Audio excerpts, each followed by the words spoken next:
You are listening to the Fly the W670 podcast. It is episode 61 of season number 3. No more Morel for the Cubs, Crawly. Don't forget to listen, download, review, and most importantly, subscribe to the podcast. Follow on all the socials, Fly the W670 on Twitter, Instagram. We're on Facebook as well. You can email Crawly and I. That's right. flythew670@gmail.com. All right, Crawly, we had some massive news Sunday afternoon while you were watching the Cubs play the Royals out in Kansas City. Yeah, I mean, this was unbelievable. We knew it was a possibility, but they traded Christopher Morel, fan favorite Christopher Morel. It all went down in the third inning on Sunday's game. I don't remember, Dustin, the last time we got to see that happen. I remember in 2021 on Blue Friday when everybody was traded in 24 hours. The game was over when Rizzo and Baez got traded. And then when Bryant got traded at the last minute, the game hadn't started. He was there, got his stuff, and left. You saw him crying and hugging a coach. Yeah, today is the anniversary of the Rizzo trade. Yeah, and so that was one, though, where Morel literally was playing in the game, gets pulled during the third inning, starts hugging his coaches and teammates. Now you're watching this happen live on TV. And then we found out that the Cubs did make a trade, trading Christopher Morel, reliever Hunter Biggie, pitching prospect Ty Johnson, for former Cub prospect, third baseman Isaac Paredes from the Tampa Bay Rays. So just a wild, wild weekend of baseball. It was just something that I will never forget. Yeah, it was a wild. I was listening to Pat and Ron on the radio in the car when this all went down. I was actually recording the marquee broadcast at home.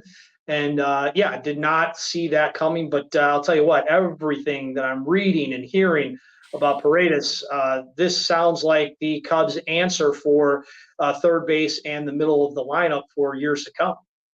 Yeah, I mean that's it was a great move. Let's hope it works out here. And again, we'll talk more about this in the second segment. But I will tell you, I've met over the time, over being a fan, over doing this podcast, over Club 400.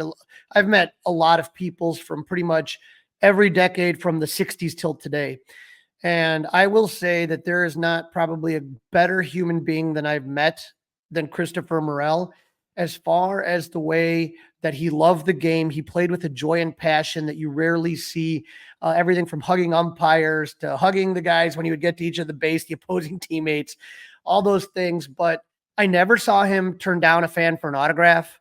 Never saw him turn down a selfie, a picture. Always smiling, always just treated the fans with a respect that I don't think we see enough of in today's game. It is the fans that pay the salaries, right? It is the fans that give these guys a chance to have a career playing a game. And I just wish more people were like Christopher Morel, because every time he appreciated where he was, he appreciated the fans. And that, I think, is what I'm going to miss most. And that's what I'm going to remember most about the Christopher Morel. I when we had him over at Club 400, because I spoke Spanish, Miguel Esparza, the Spanish broadcaster, was the one that interviewed him in that one.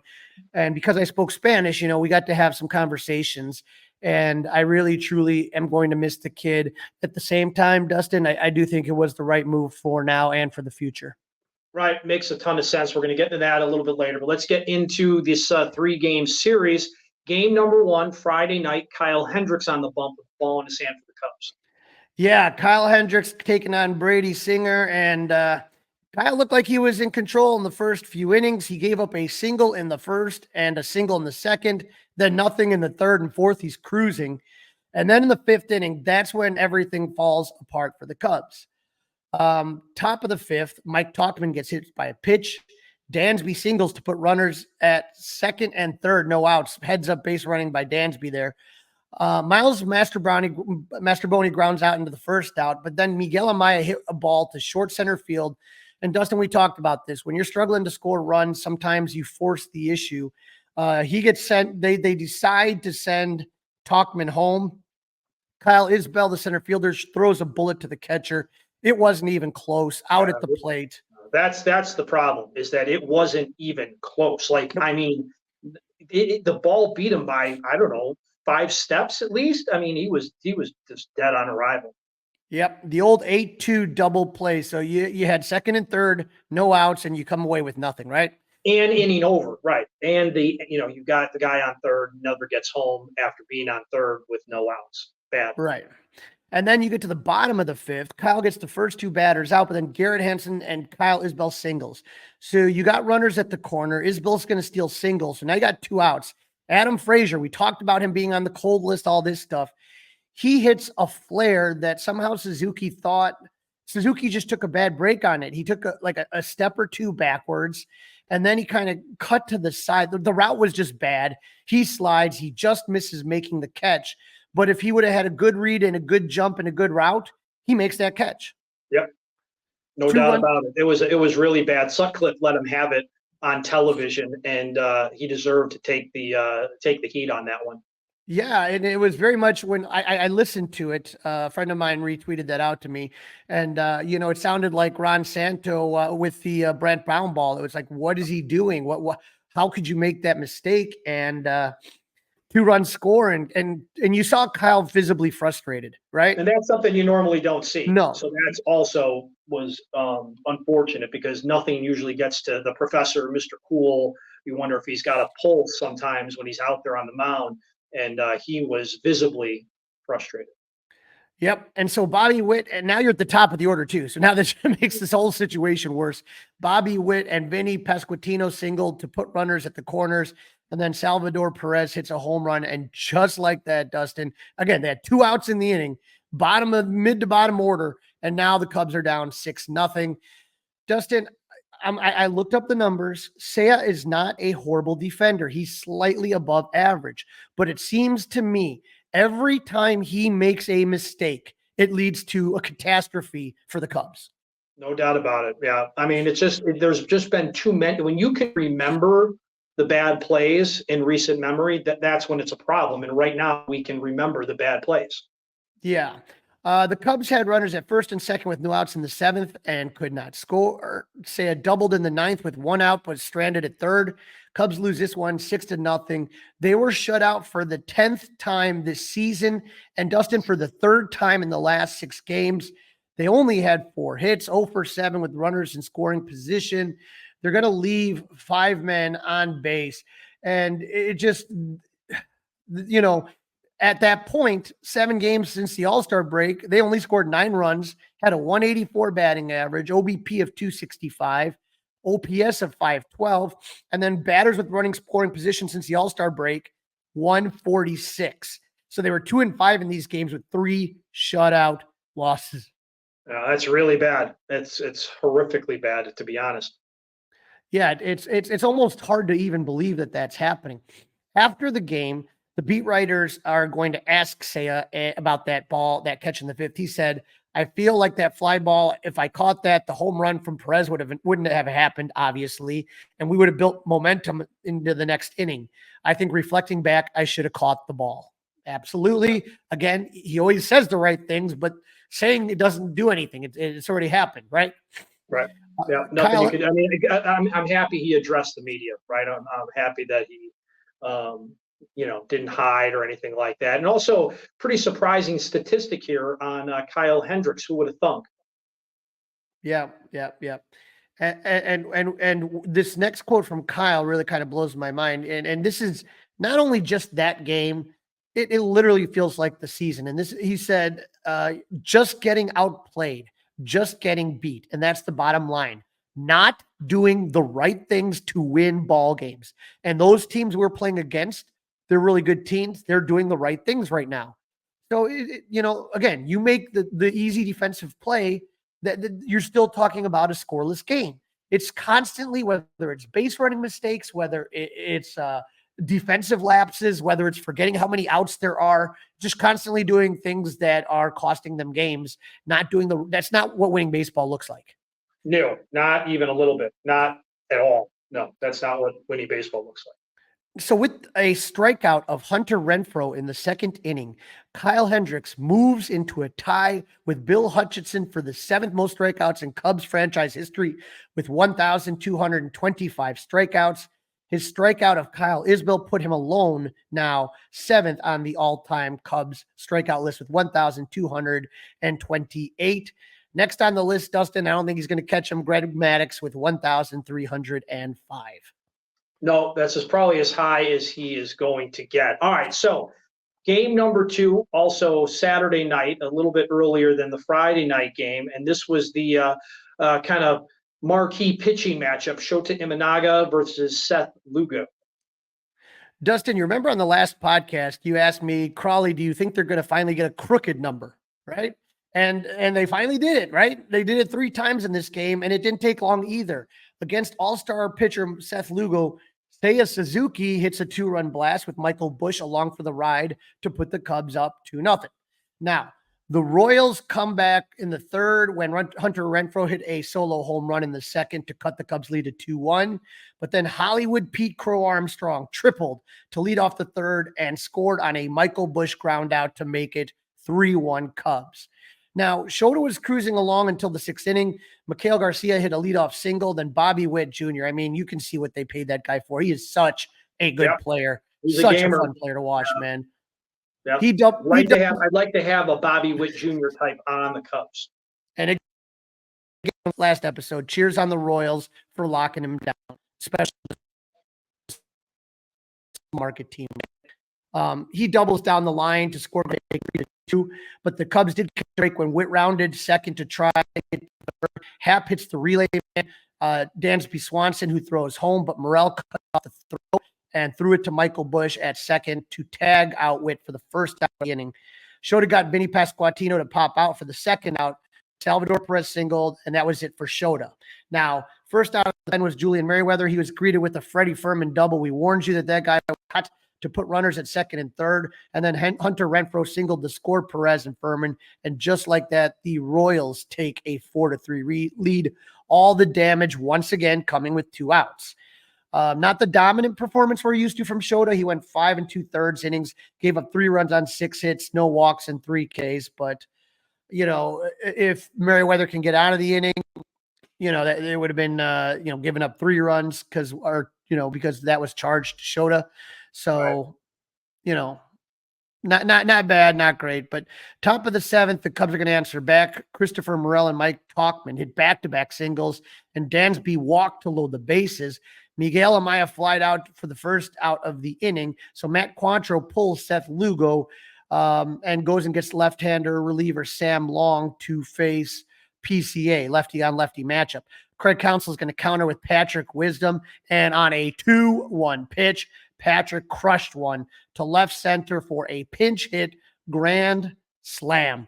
I was on top of right field. I was on top of the Blue Moon rooftop, and then the place just went nuts. A lot of Cub fans in Kansas City. And that was the first Cubs pinch hit grand slam since David Bodie back in 2018 versus the Nationals. And that one, everybody remembers, Wrigleyville was shaking, right? I was at that game too. So I've been at the last 2 games where there's been a pinch hit grand slam. I bet that's a pretty small number of people that were at the last 2 pinch hit Cub grand slam games. I bet you're a pretty elite company there, Crawly. Yeah, it was great, man. And we, especially after that first game, we were all kind of like, oh God, after it's 6-0, and you just kind of were just not even really like, whatever. But this one was just a great back and forth game. And not only that, how about this? The Cubs had 2 more insurance runs, Tauchman and Swanson back-to-back singles. Amaya bunted them to 2nd and 3rd. Amaya's a really good bunter. And then David Bodie came in as a pinch hitter and singled, scoring Tauchman. He had advancing Dansby to 3rd to make it 8-4. Nico Horner hit one to third baseman Mikhail Garcia, who tried to throw out Swanson at home, but the throw pulled Perez towards the left-handed batter's box. Swanson's safe, and that makes it 9-4, and that's the way this one would end. Dustin, that was the offensive explosion we were looking for. So if you combined this is from Marquee Network, if you combine the past 7 games and compare it from the start of the second half to that one game on Saturday, in 7 games, the Cubs scored 9 runs. And then Saturday they scored 9. Multi-run innings is what you were talking about. They scored 7 in the first 7 games after the All-Star break. They scored 3 times multiple runs. and then 2 home runs in 7 games after the All-Star break. On Saturday, 2 home runs in that game. And so that was just an unbelievable fun game to be at. Yeah, that had to be a fun one. It was fun to catch all of that excitement. Really, really, really fun game to watch. So that was great. All right, that moves us over to Sunday. The Cubs have a chance to win a series on the road, something they've not done in a while, winning a series and or on the road. And Javier Assad got the ball and was looking to bounce back from just a couple of appearances after the All-Star break. Yeah, remember, since his return, he hasn't pitched past 4 innings, and it didn't look good early. In the first inning, he walked the leadoff batter, Michael Massey, and Bobby Witt Jr. hit a single. Vinny Pasquantino bunted the runners to second and third. Assad got Salvador Perez to fly out for the second out, but this is what makes good teams, is the ability to keep getting those, rally with 2 outs, right? The big two out hit, right? Hunter Renfroe singles, so Casey's up 2-0. Now, the Cubs evened it up in the third. PCA led off with a single, and Christian Bethancourt reached on a bunt. PCA stole third base, and then Nico scorches a double down the left field line. It went off Garcia's glove, but it didn't matter. That was going to be extra bases the whole time. PCA scores easily. Bethancourt slowly trots around the bases and does score to tie the game up. The Royals retook the lead on a solo home run by Freddie Furman in the bottom of the 4th to make it 3-2. Now, Dustin, Counsell challenges the home run. It was upheld because of fan interference. If you watch the game, a guy's sitting there and he's right next to the foul pole, right next to the foul. In fact, where he was, that's where I was Friday night. I was much higher. He was in the very first seat next to the foul pole. He literally caught it in front of the foul pole. Yeah, it was fan interference. There's no doubt about it. It's just a question of what would that ball have hit the foul pole? Would it have been just shy of the foul pole and landed perhaps in Ian Happ's glove? But Ian did not put up a whole heck of a lot of a fight over it. So that was kind of a what do you want to call it? A measuring stick as to what was going to happen. And once they went to replay, I knew it was going to be a home run. It looked like it on the replay to me that it would have been a home run either way, and the fan did get ejected. So don't interfere with balls in play. But again, it's a split-minute decision, similar to the Bartman thing, that everyone else would have done it for the most part. And luckily it didn't come back to hurt them there. They were down, though, now 3-2 in the 6th with 1 out. Michael Busch doubled. Dansby popped out for the second out, but David Bodie hit a double to tie the game at 3. Then PCA singled to score Bodie, and the Cubs took a 4-3. Cubs added 3 insurance runs in the 9th. Patrick Wisdom, second day in a row, he hits a solo home run. Seiya Suzuki's hit by a pitch. Ian Happ singled, followed by a Michael Busch single, make it 6-3. Dansby Swanson hits a sac fly, 7-3 was going to be the final score on that one. Like you said, the Cubs take the series, and you know what? Cubs are a lot better against the American League teams than they are against the National League teams. Interleague play, they're great record for the Cubs. Yeah. Yep. The Cubs scored 7 runs on 12 hits. They were 4 for 13 with runners in scoring position. Pete Crow Armstrong was 3 for 4. Did you see him escape that rundown?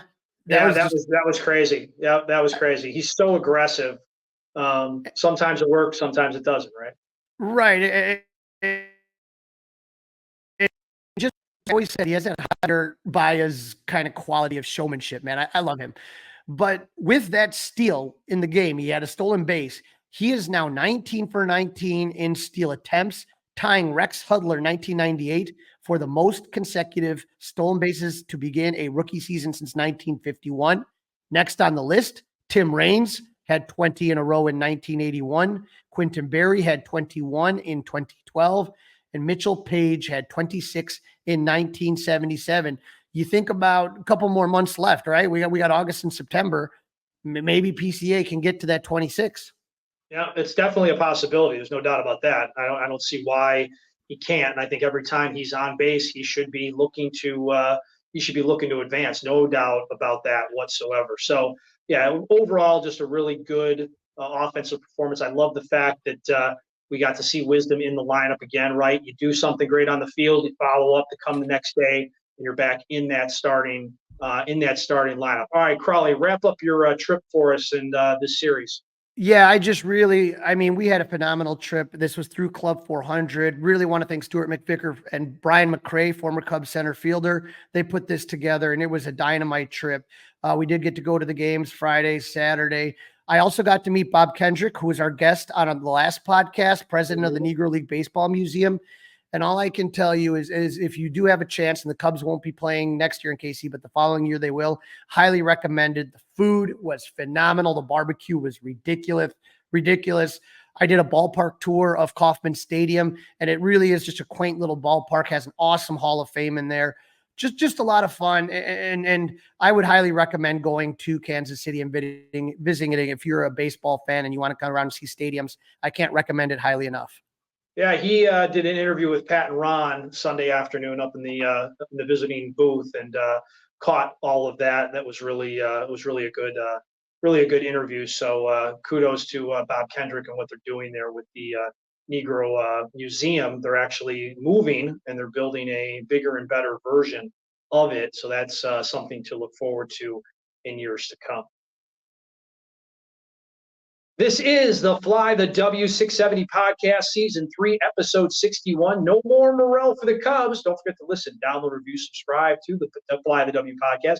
Leave us a 5-star review. You can email us, flythew670@gmail.com. Don't forget, you can watch us. That's right. You can see Crawly and I flashing 5s back and forth on 670 The Score's YouTube page. In this segment, Crawly, we're going to take a listen to some cuts from Cubs general manager Carter Hawkins, who was on with Mully and Haugh on Thursday. A lot of the things that Carter Hawkins were saying to me was pretty interesting. And then all of a sudden we get the Morel situation here. And so, when we look at the trade possibilities, prior to all of this happening, as far as Morel is concerned, we knew who the guys were probably on the trading block.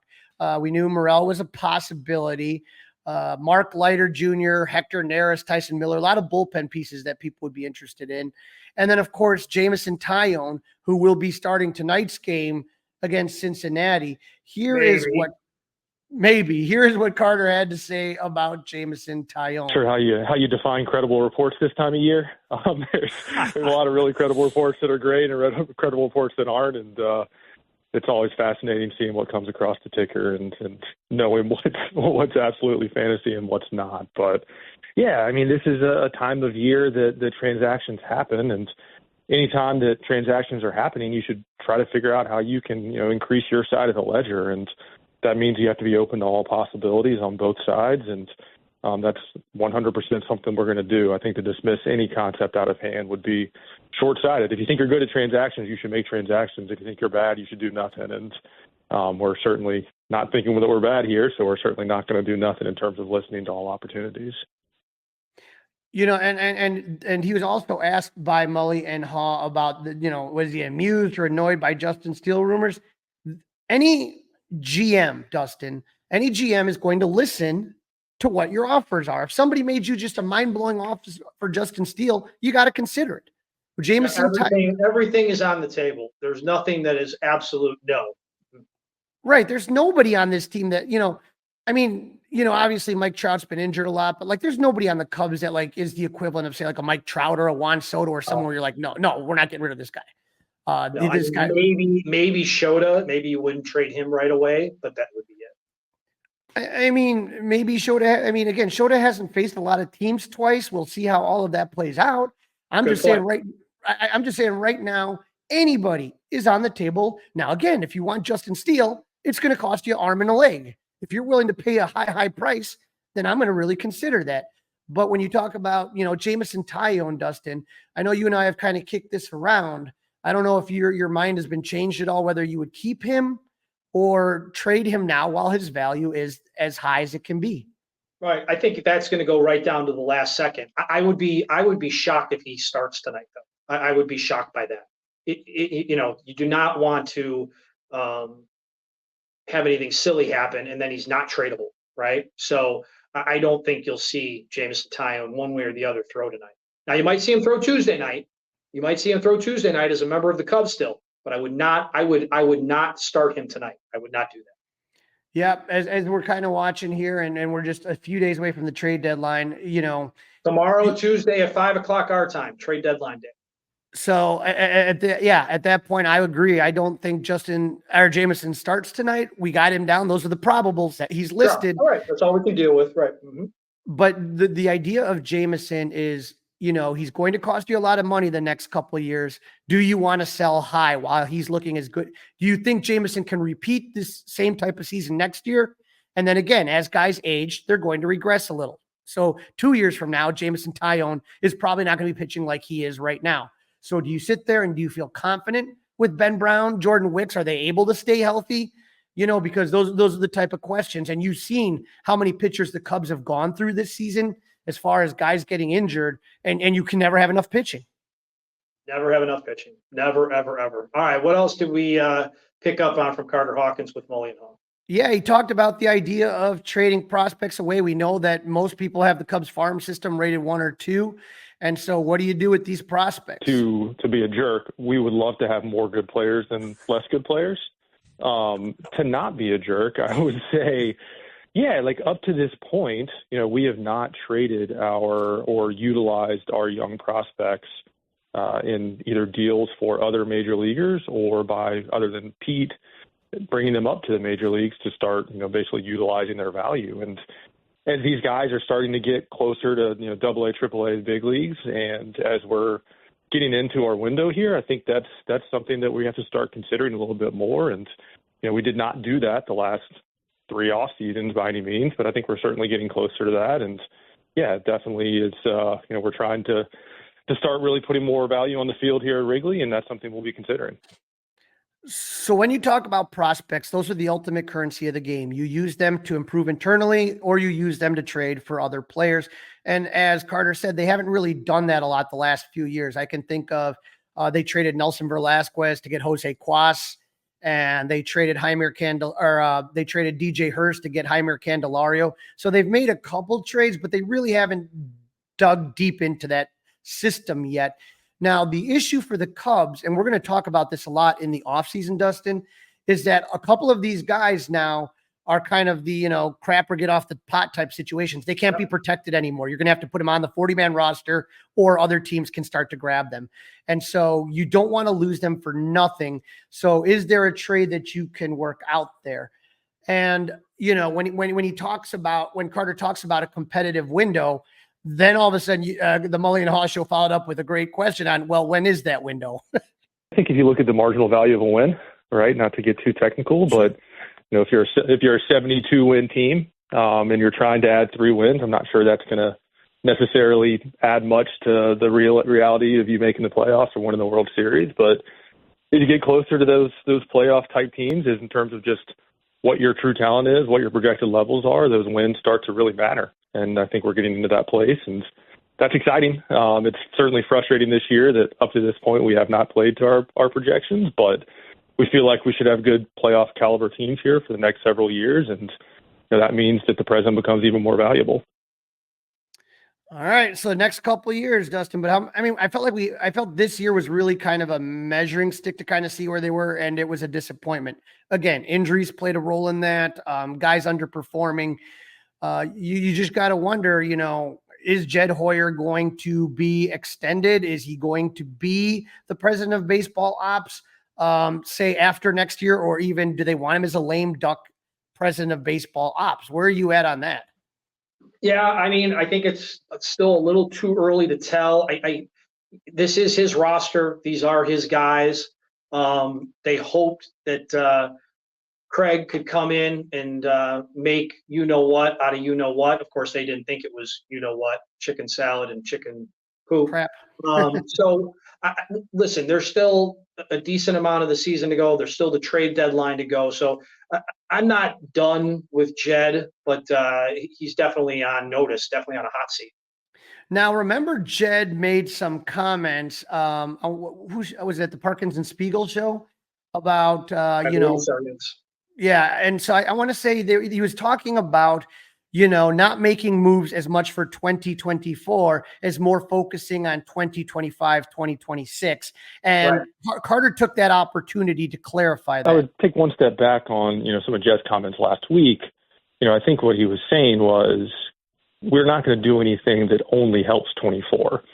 So, it's not just looking towards 25. It's just trying to figure out how do we do things that don't only help 24 just with the position that we're in. Now, I believe, he was trying to explain Jed's comments. Remember last year they sat there and they did trade somebody that we interviewed on the podcast, a really good prospect in DJ Hertz. He pitched this year for the Washington Nationals. Great kid. But when you made that trade, Hertz for Candelario, that was done for one reason and one reason only, and that was to make the playoffs in 2023. Yep. Now, they're not going to make a move that's going to not have. So when we talk about the move to get Isaac Paredes, he has 3 years of control. So it's not a move that just helps this team. It is a move designed to help the 2025-26 Cubs much more than just the 24 Cubs. Now, when Mully and Haugh are going to ask them about the idea of bringing up prospects, that's the question. If this team is out of it, who are we going to see? Are we going to see a Matt Shaw? Are we going to see an Owen Casey? Are we going to see it? And again, their great pitcher that they drafted, number 1 prospect, is injured. I don't know if he's going to make it up, but these are all things that we got to start considering. Here's what Carter said about that. I think that's always a possibility and certainly something that we're always considering. There's a lot of variables that are super fun to talk about as it relates to that, but with roster status and things of that nature that come into play. And, obviously who's on our roster here come August and September, but definitely not something that we're ruling out. And 100%, those guys, have started to get themselves in the conversation. And obviously Canario already has been up here, and there are absolutely things we'll consider regardless of just where we are here come the next 2 months. Yeah, Canario's been up, but the guy hasn't played. Yeah, he gets up and he has like two plate appearances. So I got to ask you though, I'm going to go rapid fire here, Dustin. I want your just a yes or a no here. After tomorrow, Jamison Tyone, is he a Cub? Yes or no? No. Tyson Miller. Hope not. Hector Neris. Nope. Mark Leiter. Nope. Okay, so you got the Cubs trading Leiter, Neris, and Tyone, and you're hoping Miller. So yeah, Miller does not. I mean, listen, I like Mark Leiter Jr. I just think he's the guy that has the possibility of bringing the most back. But again, right now the Cubs appear to be buyers, Crawly. As we do this podcast, the Cubs are better on paper today than they were yesterday. They are. The thing about Leiter, like you said, is he brings back a ton of value, which is what you're looking to do. But when you got a guy that can get those even splits, you get a righty out and a lefty out, and the Cubs don't have Luke Little for the rest of the year. I mean, who's the guy that gets lefties out? Who's going to be your guy? You're not going to have that for the rest of the year if you do trade Leiter. Yeah, again, I know Neris, people have a lot of memories of scary innings and blown saves. In general, he's been decent. And again, to me, I feel like Tyson Miller has been a really, really good addition to the bullpen. So if you're telling me they're buyers, well, that's not the case then if you're going to be getting rid of all those guys plus Jamison Tyone right now. Maybe, I